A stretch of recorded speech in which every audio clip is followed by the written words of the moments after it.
I was born a little boy with black hair descended from this mestizo bloodline. My uncles, mis tios, wear alligator skin boots in the summertime and dance banda with snake skin belts wrapped around their waist as their hands firmly grip their partners.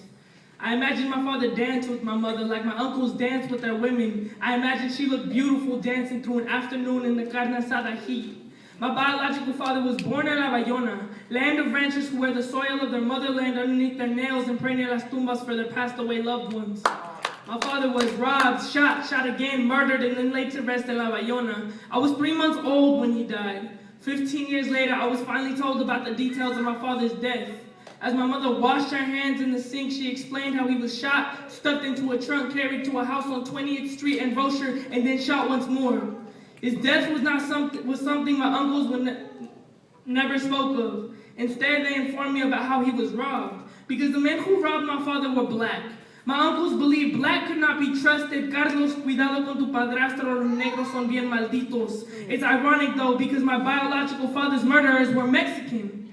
How can my family despise the black community for a simple robbery, but live day by day with the community that raised the men who murdered my father?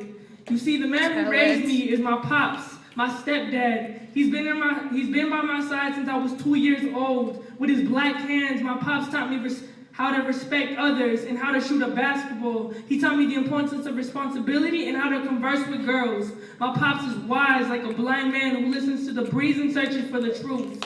He wears polos to reflect his mood. At home, we know when he rocks a purple polo and a nice pair of jeans, he is indirectly telling my mother, baby, get ready, we're going out tonight. I remember how my grandmother would warn me as a boy to stay away from my stepfather's black children. But those are my brothers. I love my grandmother, and I forgive her for not saying then that my pops is my life mentor. And I'm thankful for my mother for being so strong when my tios and tias would criticize her. I'm grateful that she chose to marry my pops. And even though the pain in my heart for never having really known my biological father aches, I'm blessed to have my pops in my life. If only those who were drowned in racial ignorance could see how blessed I truly am. To be able to dance banda at a quince while my brothers crump at a cipher. How fortunate I am to be able to rap while my primos sing corridos. I get to eat bean tostadas while my pops eats his chitlins. I await for the day that my tios will open their eyes and realize that happiness comes from acceptance rather than rejection. Yeah!